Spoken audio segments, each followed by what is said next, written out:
Hi, I'm Mike, owner of The Groove in Phoenix, Arizona. Today I'm doing the new arrival video for January 5th, 2024. It is the first new arrival of 2024. I'm going to try to say 2024 as much as possible in these next couple of weeks because, like everybody else at the beginning of the year, I screw the date up. I've already written down 2023 about 10 times today. Okay. The past couple of weeks have been pretty meh as far as new arrivals have gone because around Christmas time, everybody goes on vacation. Distributors, label executives, label folk in general. So there's not a ton of things that are kind of floating through the pipeline. But this is the first week of stuff kind of starting to trickle back in. And we're going to start this week with the new Tone Poets from Blue Note. All analog cut by Kevin Gray from the original analog master tape. That is Elvin Jones, Polycurrents. Nice gatefold. Haven't had a actually, these just came in today, so I really haven't had a chance to listen to either of them. I'm looking forward to Lou Donaldson's Midnight Creeper. Really dig this album. Gatefold as well. Yeah, these are nice. I like that they're starting to put out some of this later Blue Note output. They're easier to find records. But a lot of the Liberty Series Blue Note records tend to suffer from a little bit noisier vinyl. So finding nice, quiet copies of some of that later stuff is pretty difficult. You know, there's still, you find the vintage stuff, there's still Rudy Van Gelder or mastered, but the Plastilite stuff tended to be a little bit higher quality vinyl, I think. So it's nice when you get this nice reissue on quiet RTI vinyl. Okay, every year Rhino kicks things off, getting the year going again with, you know, record sales by doing their Start Your Ear Off Right. Get it? Start your ear off right? Because you get it. Pun intended. Okay, this year, here's some of the titles. I think I got most of them. So ironically enough, this new, they sent me a box of somebody else's records, and they sent somebody else a box of my records that I was supposed to receive this week. I think most of the key titles are here. But there's a few things that are going to be delayed because those boneheads just sent me a bunch of rando records. So, yeah. Okay. For the first time ever being reissued, that is The Doors, Alive She Cried. This is the iconic second live album from 1983, reissued on vinyl for the first time. Includes Light My Fire, Moonlight Drive, Love Me Two Times on emerald green vinyl. So really cool, really good album. You know, now we've got pretty much every Doors live concert they have in the can being released. But at that time, in the 80s, you know, the kind of the Doors revival was getting going. They were culling the vault, and those live albums they were releasing were really kind of like the creme de la creme of what the Doors had in the can for live. So, you know, live output. So they're really good. Okay. Start Your Ear Off, a limited edition debut album. Limited edition debut album from Yes, featuring Sweetness on cobalt blue vinyl. I'm curious if this is the Kevin Gray master. This came out for Record Store Day a while back in a higher quality tip-on jacket, and it was the all analog Kevin Gray cut. I should open one of these to find out. Let's open this one. I'll take it out of the system. Okay, is it the Kevin Gray cut? Is it? It would seem like it should be. It is not the Kevin Gray cut. So as far, oh, wait. Oh. Blue vinyl's a little tricky to see. Kevin Gray at Coherent. Hey, check it out. It is the Kevin Gray cut. Very cool. So yeah, this is,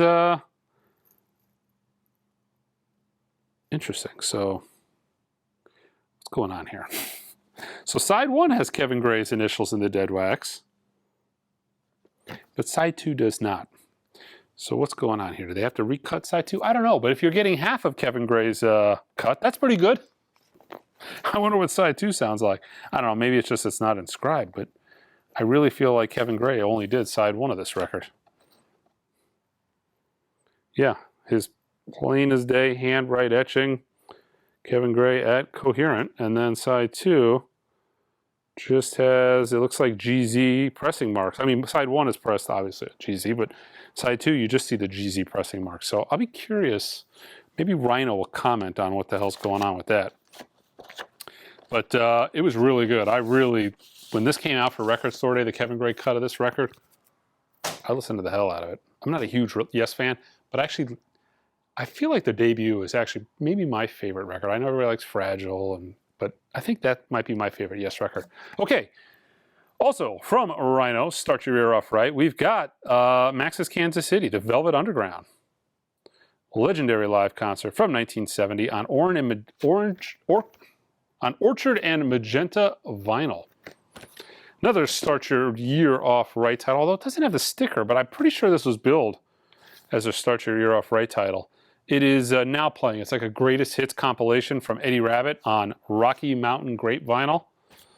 There is a Fog Hat on Tupelo, let's see, on Honey Hush Transparent tan vinyl. Same thing, kind of a greatest hits. And America on Sandman Transparent Green vinyl. But they don't have the Start Your Ear Off Right sticker. I don't know. We also have, for Start Your Ear Off Right, the Three Amigos soundtrack. What color vinyl is that? Doesn't specify color. First time on vinyl since 1987. And I'm pretty sure this is as well, but yeah. Melanie Martinez, After School. This is a Orchard Splatter vinyl variant. And we've got the self-titled Bad Company from, this is interesting. It's a Rhino-like sticker, but it actually doesn't mention Rhino anywhere on it. That's really bizarre. Did they just forget to put? It's like the exact same aesthetic design of a Rhino sticker. I wonder what the mastering sounds like on this one. You know, I listened to this album for the first time when the Analog Productions came out. I was streaming it, and then I realized, you know what? The AP just came out. Let me go listen to that. Put the AP on. It was quite substantially better than the streaming I was listening to, but don't really have much to compare it with. I'm not really a fan of this album, but it's amazing how many smash hits are on it. It just didn't dawn on me until I was listening to it. After a minute, I did a double take at the streamer or the record. I'm like, is this like a greatest hits album? But I tend not to gravitate towards records that got so much airplay back in the day on FM radio. I'm just tired of them at this point. So that's kind of why I don't really listen to it. Jennifer Warren's Famous Blue Raincoat. So let me show you this. Give me 2 seconds while you're here. I've got my copy over here that's opened. And they really did one hell of a job on this. This is an above average, even for Impex, who does a killer job. It's one of my absolute favorite reissue labels. But look how good of a job they did on this. So you've got the jacket really well done, right? But it is a, see if I can kind of show it. It's like a double quad gatefold. Really nice spot gloss on the inside. Spot gloss on the outside. You know, and then you've got your 3 discs in there, and there is a spot for what is an exceptionally well done book. I mean, this is really nice. It's quite nice. As far as a one-step goes, it's the perfect amount of packaging without being too much. You know, you feel like you're getting a luxurious quality product, but you're not paying for a bunch of wasted space. It is quite nice. I really dig this. They did a hell of a job on it. And even just the box itself. It's just a slip box, but it's kind of a canvas with a gold foil. Unfortunately, I haven't listened to it yet. I just got this, but it is a 45 RPM, 3 LP set, the final and ultimate vinyl edition of Jennifer Warren's masterpiece before her tapes are retired to the vault. Mastered by Bernie Grumman from the original analog tape, number 2, 7500. Okay, also from Impex, we've got the Hunter. This is a special version of the Hunter on green vinyl, limited to 3,000 copies. Ooh, this is 1991. I wonder if I got 19. I think the album came out in 91, 92. That'd be kind of cool. All right, Claire Marlowe, this is a record that the original goes for like 400 bucks, big money. This is by Brilliance Music and Studios, but it really looks like an Impex record, truth be told. Like, if you look at the numbering, it's kind of the same, really high quality packaging, but this is a one-step. Let's see, this is, I love this, hyper analog production, limited edition at 45 RPM. Let it go. It is hyper analog, hyper.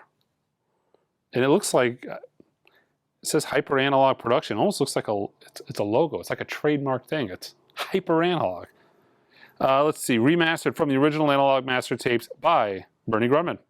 Originally recorded and mixed directly to 2-track analog tape by Bill Schnee. So it's kind of like the Kevin Gray, Rudy Van Gelder style of recording, direct to 2-track.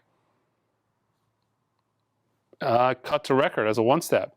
I have not listened to this as well, but this should be quite good. They only made 1,500 of these, by the way. It's not cheap, but keep in mind, although it doesn't have the super thick packaging, I'm almost positive this is a one-step. Look on the website. I feel like this was a one-step. I don't know why I took that out. Okay, a restock from Impex Records. Great record. Part of the Time series from Dave Brubeck. That is Time Further Out. This, I think, was a huge surprise for me. I did not plan on loving this album as much as I did when they kind of announced that this was being done. I kind of thought to myself, Bud Shank. I mean, you know, yeah, Bud Shank, it's Carmel Jones, Bob Cooper. Like, but I was just looking at the record, knowing it's not a very particularly valuable record. Didn't think much of it, you know, it's not something people really, Shelly Manne, you know, so I kind of dismissed it. But when I put this on, this record is so damn good, and I have it, but I can't tell you the last time. It might have been 10 years since I put this on before, and it didn't elicit the same reaction as when I heard the Impex version of it. It is absolutely fantastic. Okay. I don't have the individual titles, but I did get a restock of the Three Blind Mice box set. These are going to be some of the best sounding records you have ever heard in your entire life. If you already have them, you know what I'm talking about. Blow Up, it's 3 records at 45 RPM. You got Blow Up, Midnight Sugar, and Misty. Blow Up is on my top 100 imprint analog records you should own list. These guys were like hyper audiophiles. See, I'm using the word hyper now. It's that packaging, it's sticking in my brain. If I had the inside of the record, I would show you. They went to the next level when it came as far as recording went. They diagrammed out the room, the microphones that were used, the recording equipment that was used. Not only is it fantastic, it's a Japanese band, not only is it fantastic sonically, but musically I feel it's fantastic as well. I really dig the Three Blind Mice. Blow Up has been in my hi-fi room for 5 years since before I even had a hi-fi room, and I was just demoing hi-fi gear at the old store. Blow Up was one of the first records I ever kept to demo because it's unbelievable. We've got Wagner's, what is this? This is, this looks like quite a bit of the Ring cycle. The Ring des Nibelungen. So this is, let me see, marking the 25th anniversary of Solti's passing. Let's see. All 4 operas in the cycle will be released in deluxe vinyl edition. That's kind of cool. They're advertising the fact that they're going to be releasing this in the future on the back of the actual released product. So all 4 operas in the cycle will be released in deluxe vinyl editions. Oh, maybe they're, I think this is actually 1. Never mind. I kid. This is only 1 of the operas, right? Because the original all 4 operas would be a lot more than, what is this, 7 discs? So yeah, I'm guessing this is 1 of the 4 operas. I should look at this stuff before I go on camera, but it wouldn't be the same video if I did that. Let's see, let's look at the it's half speed. Let's see, half speed. They're talking about how great the half speed is. Okay, but there it is. Made in Germany. We've got Van Morrison's Moondance. Expanded 3 LP set, new stereo remix by Steve Wilson, plus selected outtakes and alternates, and the lacquers are cut by Kevin Gray. That's kind of cool. Kevin Gray, who did the all analog, but it's from the original master tape. I'm curious of what, well, he cut it, I think, at Acoustic from the analog master tape, the newest version that he did at Coherence from a high-res file. And this, of course, is a remix, so this is from a high-res file, I'm assuming. Press that optimal. But sometimes the Steve Wilson remixes are quite good. And, you know, a lot of the King Crimson stuff that are Jethro Tull stuff, I think the Steve Wilson remixes are better than the original. All right, we got Danielle Ponder. Some of Us Are Brave. We've got Sipho. Sipho, Prayers and Paranoia. What's going on the front of Sipho's record? Oh, I see what's going on. This person here is looking down at the floor. We've got this other person stand and watch with the gun. That's an interesting cover. Okay. What do we got here? Skepta. Can't Play Myself. This is a limited edition yellow vinyl. Yellow etched vinyl. Oh, just in time for Christmas 2024. That is now, that's what I call Christmas, the wonderful Christmas edition on colored vinyl. Man, Universal, thank you so much for getting to me this on time. Fantastic. Fantastic. All right. Frost Children, Speed Run. Ben Harper with Charlie Musselwhite. Let's see, Get Up. Let's see, 56 Grammy. This could be good. Huh. On Stax. Might give that a listen to. That looks pretty interesting. Okay, I think my employees are just messing with me because I know this is an older title. Neil Young. Christmas. Maybe the colored variant is not. Maybe that's what's different. Anyways, this is a restock of a title that I have not had in years and years and years. It's probably been 4 or 5 years since I've had this. This is Depeche Mode 101. Nice. Newly remastered version of the Black Crowes, the Southern Harmony and Musical Companion. Newly remastered from the original production tapes.